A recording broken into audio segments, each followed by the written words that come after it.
সরকার এখন এই এনএসআই এই ডিজিএফ এর মাধ্যমে কি আসলে সুষ্ঠু নির্বাচন জাতিকে উপহার দিতে পারবে? পরিকল্পিতভাবে একটি মহল তারা আসলে এই সেনাবাহিনীর সাথে জনগণের সংঘর্ষ সৃষ্টি করে গুজব ছড়িয়ে তারা মূলত আরেকটি ১-১১ সৃষ্টি করতে চায়। বিএনপির মহাসচিব মির্জা ফখরুল ইসলাম আলমগীর তিনি বলেছেন যে আসন্ন জাতীয় নির্বাচন বানচালের ষড়যন্ত্র চলছে, তিনি অভিযোগ করেছেন এবং সেই সঙ্গে তিনি বলেছেন যে নির্বাচনকে বিলম্বিত করার জন্য পিআরের দাবি তোলা হয়েছে। এই যে রাজনীতি বা নির্বাচনের কাছাকাছি এসে রাজনীতিবিদ আপনারা যখন আবার বলছেন নির্বাচন বানচালের ষড়যন্ত্র চলছে, তখন আসলে আমরা যারা ভোটার বা সাধারণ মানুষ আছে আমাদের জায়গাটা আসলে কোন জায়গা থাকে?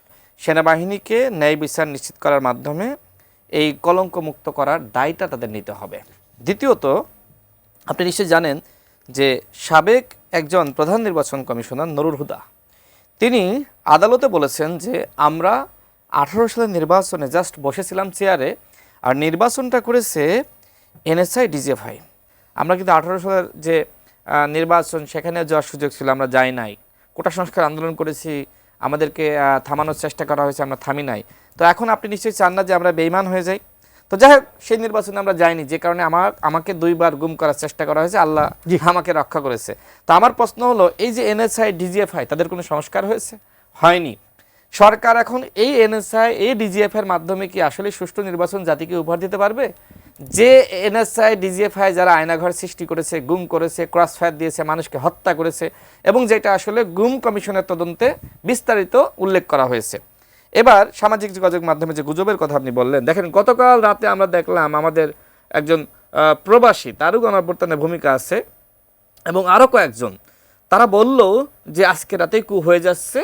তারা মাদ্রাসার শিক্ষার্থী, বিশ্ববিদ্যালয়ের শিক্ষার্থী, কলেজের শিক্ষার্থী, সাধারণ জনগণ সবাইকে রাস্তায় নামার আহ্বান করলো।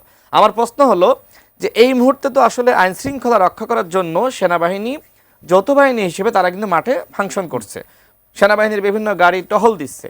এখন তার এই বক্তব্যের দ্বারা, তার এই ভিডিওর দ্বারা যদি সাধারণ মানুষ বা মাদ্রাসার শিক্ষার্থীরা বিভ্রান্ত হয়ে সেনাবাহিনী যারা টহল দিচ্ছে তাদের সাথে সংঘর্ষে লিপ্ত হতো, তাহলে কি হতো?